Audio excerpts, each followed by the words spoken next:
Frederick POV. Nasa office ako ngayon, ang dami kong papeles na pirmahan at kailangan kong tapusin. Kaya inagan ko na ang umalis sa penthouse para matapos ko agad, dahil may lakad kami mamaya. May kunting surprise ako sa kanilang dalawa, kaya lahat ng appointment ko ngayon pina-cancel ko pa. Mas importante ang lakad namin ngayon. Yes, I was admit I like her, but I don't know why. But I don't understand myself sometimes. Hindi ko alam kung ano ba talaga ang nararamdaman ko sa kanya. Isa pa ilang araw lang din naman ang nakakalipas. Hindi kaya awa ang nararamdaman ko. I don't know. Pero hindi naman nakakaawa ang babaeng yun. Parang Amazona walang takot sakin. Sa isip-isip ko. Aaminin ko sa sarili ko, maganda siya kahit maliit, kung sa katawan naman, she's absolutely gorgeous. What I'm thinking. Napamura pa ako kung saan-saan na nakarating ang iniisip ko. Nagbalik ang diwa ko, nang tumunog ang aking cellphone. Yes, hello Michael, what is it? Tanong ko agad nang makita ko sa screen, na pinsan ko lang pala ang tumatawag, akala ko sa bahay. Medyo nadismaya pa ako na hindi sila ang tumawag, pero nagulat ako nang nagsalita ang pinsan ko, na parang nag-alala siya. Bro, you need to go back in the penthouse, hurry. Sagot niyang taranta pa sakin, na para bang may mangyayaring hindi maganda. Hindi ko maiwasan ang kabahan, at baka may nangyari sa kanila na hindi maganda.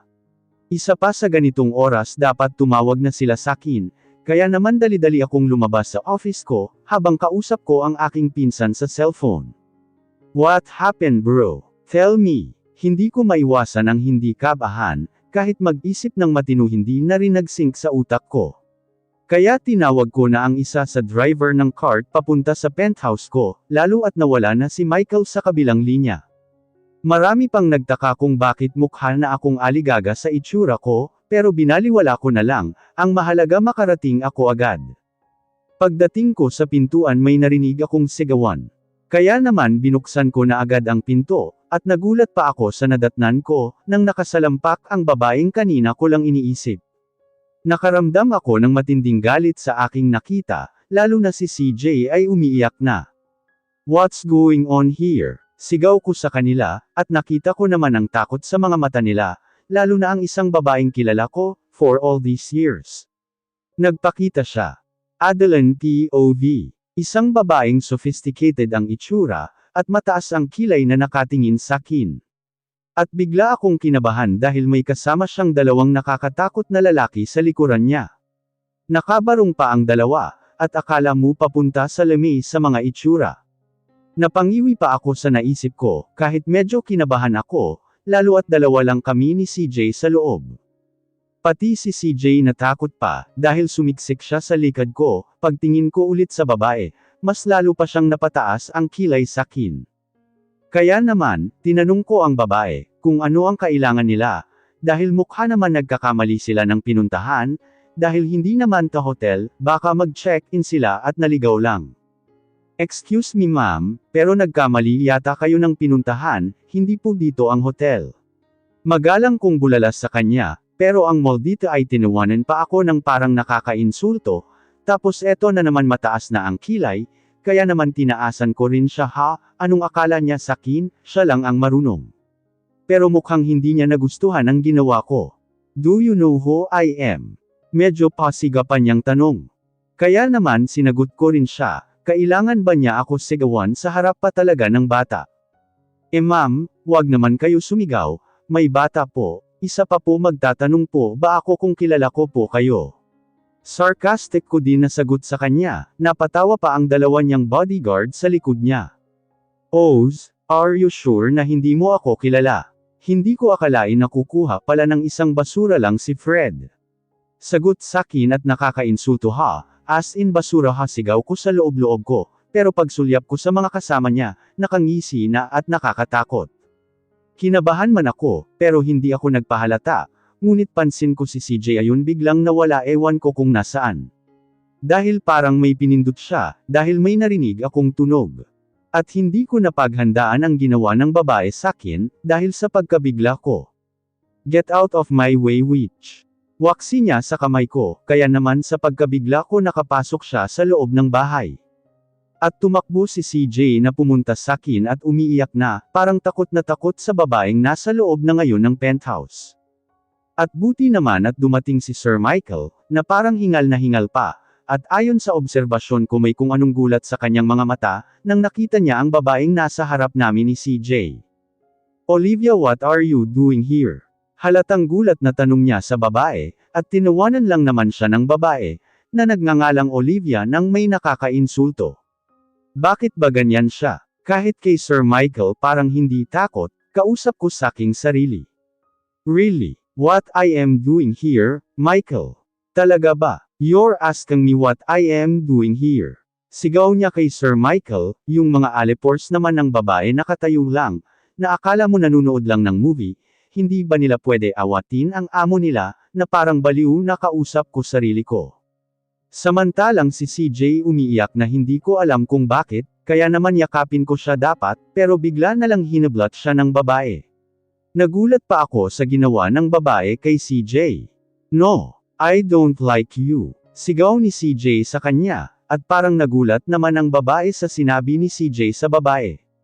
"Is that so, CJ baby? You don't like me because of that cheap woman?" Sigaw niya sa bata, kaya naman sumagot na ako, dahil hindi ko matiis na nakikita si CJ na umiiyak. "Sandali nga ma'am, sino ba kayo? Hindi niyo ba nakikita, nasasaktan ng bata?" Sigaw ko sa babae, dahil para wala na siyang naririnig at awa sa bata. Ngunit mas lalo lang nag-aapoy ang galit niya, na para siyang isang dragon na tumingin sa akin. Napaatras pa ako sa takot, kung paano siya tumingin sa akin. Sasagot na sana ang babae sa akin, ngunit binalaan muna siya ni Sir Michael, na pinagtaka ko naman.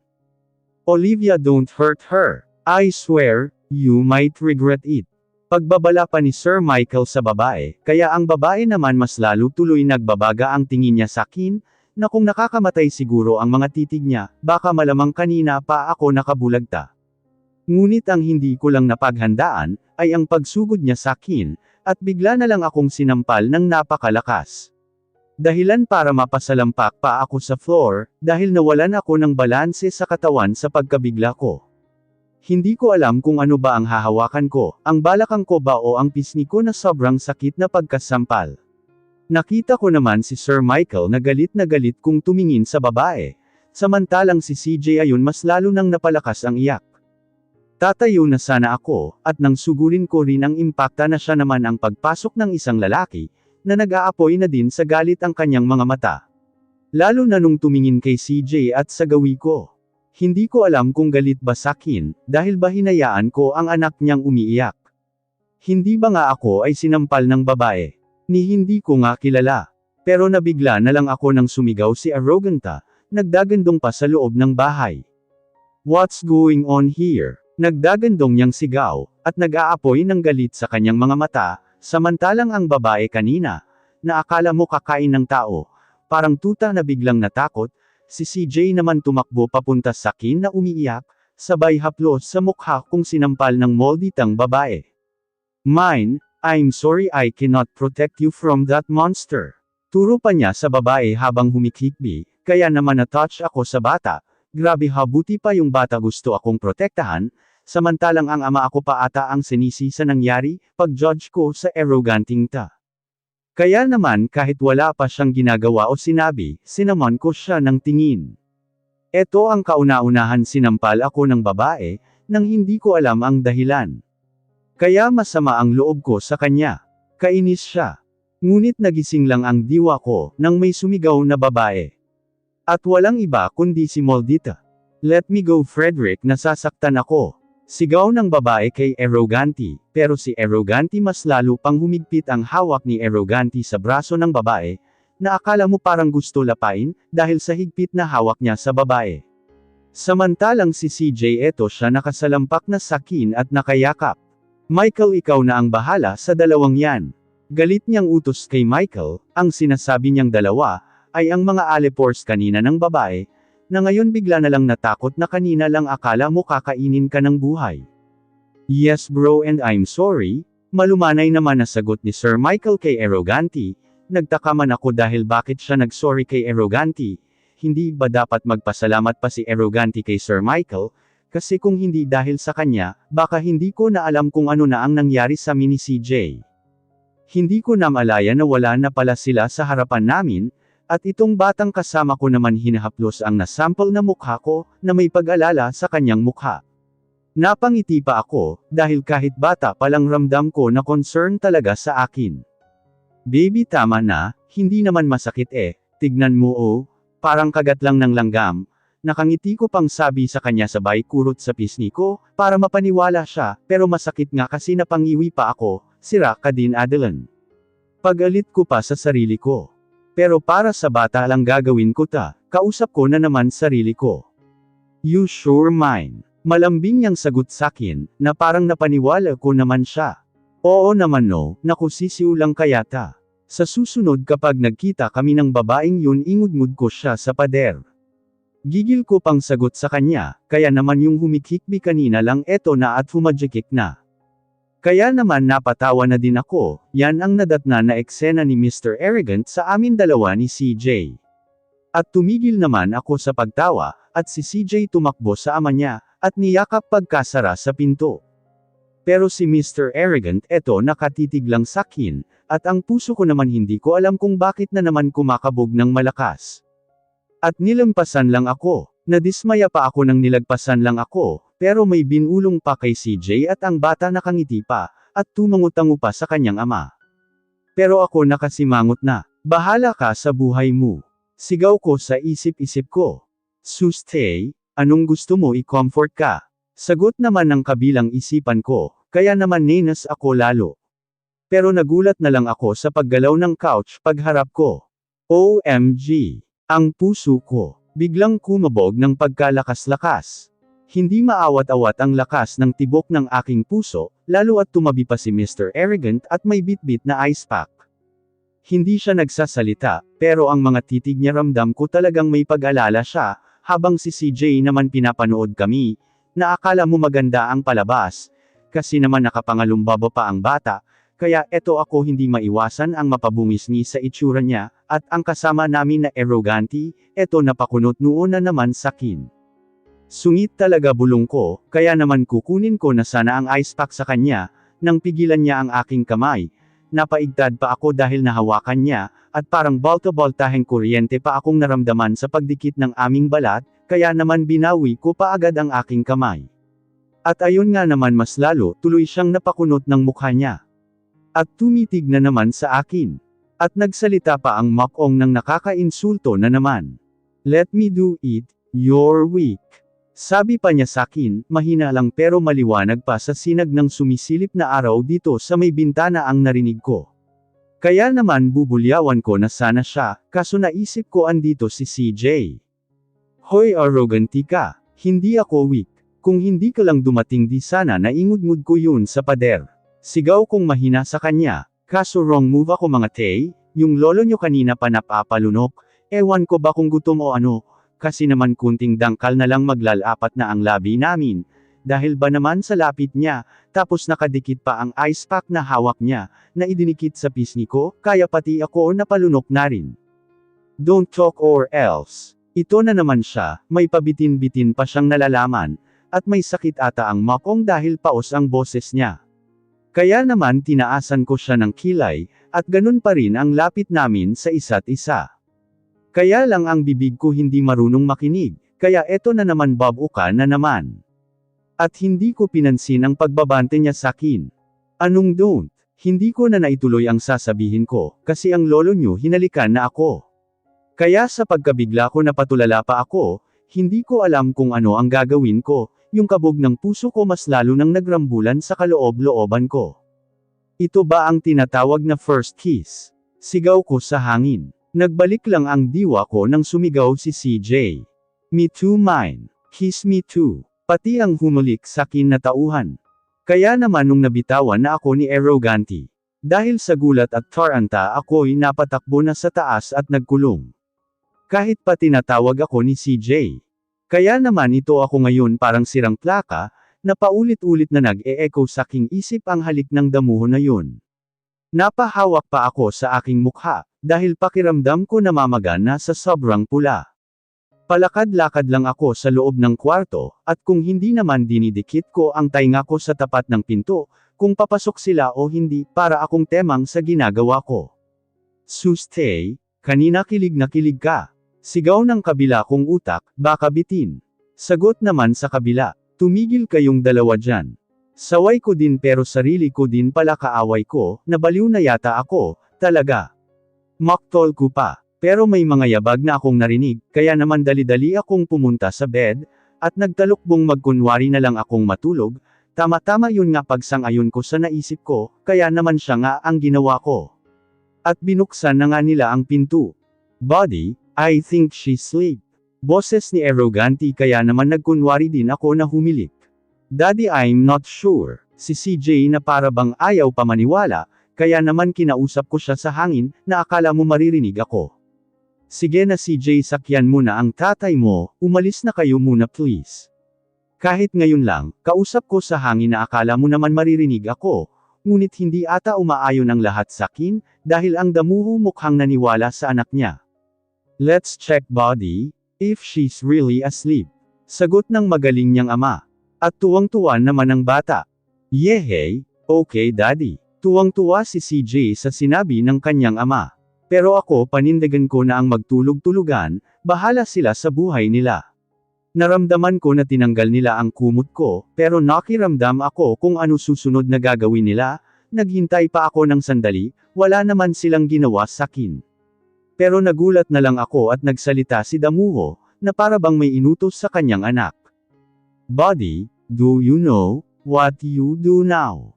Rinig ko pang tanong niya kay CJ, pero yung boses niya parang nakangisi ang lalaki. Pero kahit na, ayaw ko pa rin ang bumangon. Bahala sila, pero nakikiramdam pa rin ako sa kanilang dalawang kalokohan. Ngunit nagsalita ulit si Damuho. You do what I did earlier okay? Sabi niya sa anak niya, at ang bata tuwang-tuwa naman, ngunit napatigil ako, sa sinabi niya na ginagawa earlier daw. Yes daddy me I. Paniniguro pa ni CJ sa ama niya, at ang Arroganti mukhang nag-oo pa, kasi hindi ko narinig na nagsalita, pero si CJ nakahalik na saking mga labi, ang zest kasi nga nakahiga lang ako na nakaharap. Napahajijek pa ang bata, okay lang kasi bata kaya tiniis ko na. Pero nagsalita ulit si CJ. Daddy I think you kiss her again, then she will wake up. Inosente pang sabi ni CJ sa ama, ngayon ko lang na-realize yung earlier na sinasabi ng Damuho, kainis siya.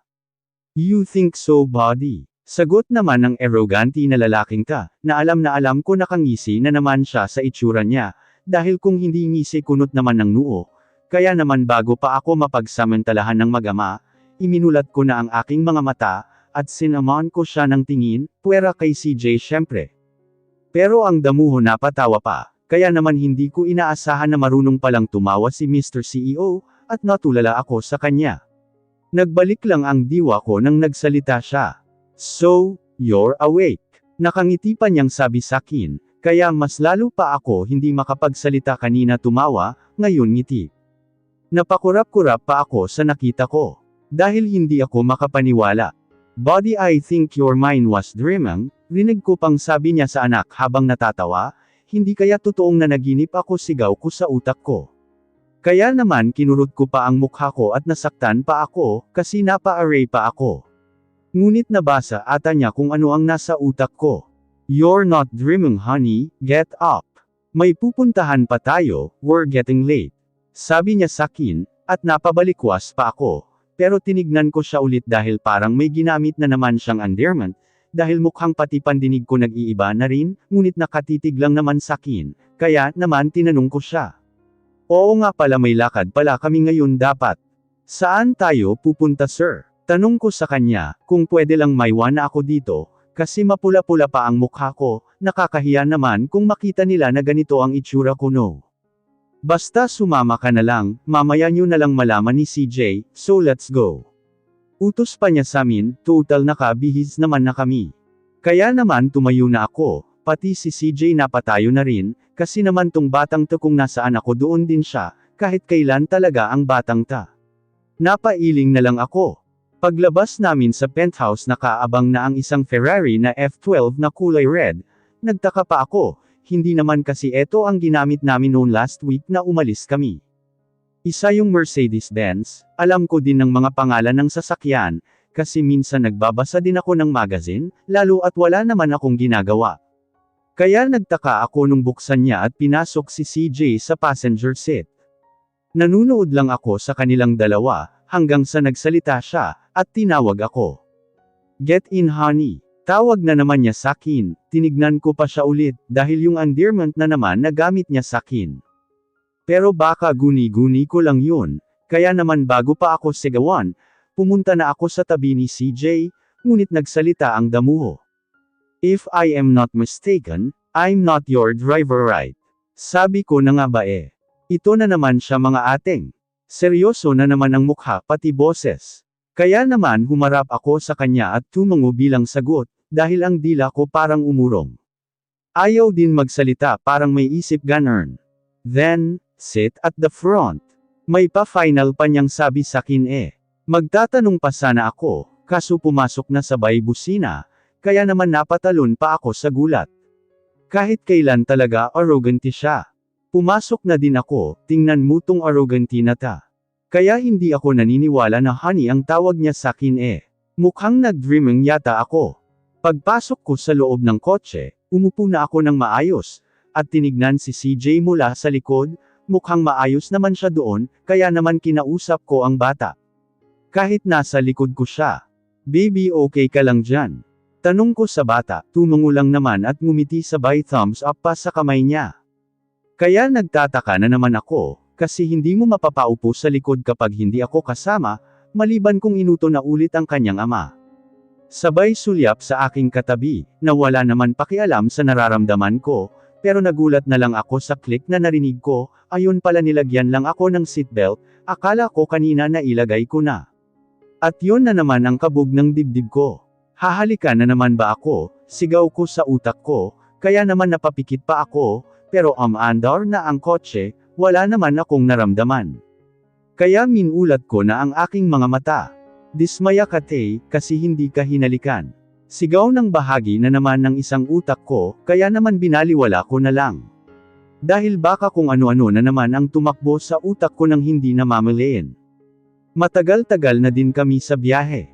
Mahigit 1 oras na rin ang tinatakbo sa daan, kaya naman hindi na maiwasan ang mag-alboroto na ang bata. Daddy, I feel hungry, why we take too long? Reklamo ni CJ sa kanyang ama, tahimik lang ako mahirap na ang madamay sa dalawa no. Okay buddy, I'm sorry I will stop here, then we can have a lunch first. Mahinahon naman na sagot ng driver namin. Basta ako tahimik lang, mahirap talaga baka magalit na naman ng arrogante. Pero pansin ko ang bait niya ulit. Pagbaba niya sa sasakyan pinagbuksan pa ako ng pinto. Kaya naman kinilig ako ng kunti at napangiti pa ako ng lihim, mukha naman hindi niya ako pansin, dahil kay CJ siya nakatuon. Suste talaga kunti lang kantsaw ng utak ko na naman. Kaya sinito ko ulit ang sarili ko. Wait here, bulong pa sakin bago kinuha si CJ sa loob, kaya naman hindi na naman mapigilan ang pula ang aking mukha, mas lumala pa ata yung nasample kanina, pero imbis na menas ako nakangiti pa ako na parang timang, at napaigtad pa ako nang hawakan niya ang kamay ko, at pumasok na kami sa loob ng restaurant. Ang itsura namin ay ganito, habang buhat-buhat niya si CJ sa kabilang bisig niya, hawak-hawak naman ang kamay ko sa kabila, kaya naman pagpasok namin sa loob ng restaurant, napasinghap pa sila sa amin, na akala mo naman may nakakamangha silang nakita. Ngunit marami din ang mga kababaihan ang napapataas na lang ng kilay, partikular sa akin, pero inignore ko lang, hindi ko naman sila kilala, isa pa nag-enjoy ako. Kasi naman si boss, kung makahawak kamay sa akin wagas, sa higpit ba naman?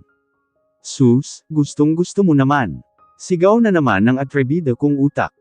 Pag-upo namin sa bakanteng mesa, murder agad si Mr. Arrogant, kaya hindi naman kami naghintay ng matagal, kasi agad-agad naman dumating ang order namin. Kaya eto kumain din kami. Masaya pa si CJ na kumakain, nang may biglang lumapit sa amin na lalaki. Parang natatandaan ko pa siya, pero hindi ko lang siya maalala. Pati siya parang nagulat pa sa akin nung nakita niya ako, ngunit panandalian lang dahil nakangisi na siya ngayon. Mr. Parker, the business tycoon is here. Nakangisi niyang bulalas kay arrogant, pero walang imek ang boss ko sa lalaki, ngunit hindi nakaligtas sa akin ang panga niya, na parang nagpipigil ng galit dahil gumalaw-galaw pa. Pero maya-maya sandali, humarap din siya sa lalaki at nagsalita, na para bang nagbabagang ang galit niya sa lalaki, na ngayon ko lang nakita, pero inaalala ko talaga ang lalaki, dahil mukhang nakita ko na siya. As you can see Mr. Manalo, we're eating. Sagot niya sa lalaki na parang pinipigilan ang galit sa lagay na yan, pero ang isa napatawa lang. Naanimoy naghahanap ng gulo. Kaya naman sinabihan ko si CJ na kumain na, at bilasan pa niya dahil binulungan ko siya. Mukhang hindi naman takot ang bata. So bagong yaya ng anak mo. Sabi ng lalaki sa boss ko, ngunit sakin nakatingin. Paano na naman ako nasali sa usapan ng dalawang damuho na ito? Kausap ko sa aking sarili, at binaliwala ko silang dalawa, basta nakafocus ako kay CJ. Kaso napaigtad na lang ako, nang biglang may natamba sa harap namin, hindi naman as in natamba, dahil sa lakas yata ng suntok ni Mr. Arrogant sa taong kaharap niya kanina. Pero ang bata parang baliwala lang sa kanya, samantalang ako nang hihina na sa tuhod. Oo, aaminin ko, matapang ako, pero kapag ganito natatakot din naman ako. I am warning you Mr. Manalo. Wag na wag mong idadamay lahat ng pagmamayari ko. Sabay hawak niya sa lalaki, ngunit nakangisi lang naman ang duguan na lalaki kay Mr. Arrogant. Sabay bitaw na niya dito, at aalis na sana kami. Ngunit nagsalita ulit ang lalaki. Wag kang paniniguro Mr. Parker. Hindi pa tapos ang laban nating dalawa, tandaan mo yan. Sigaw ng lalaki bago pa kami nakalabas sa restaurant.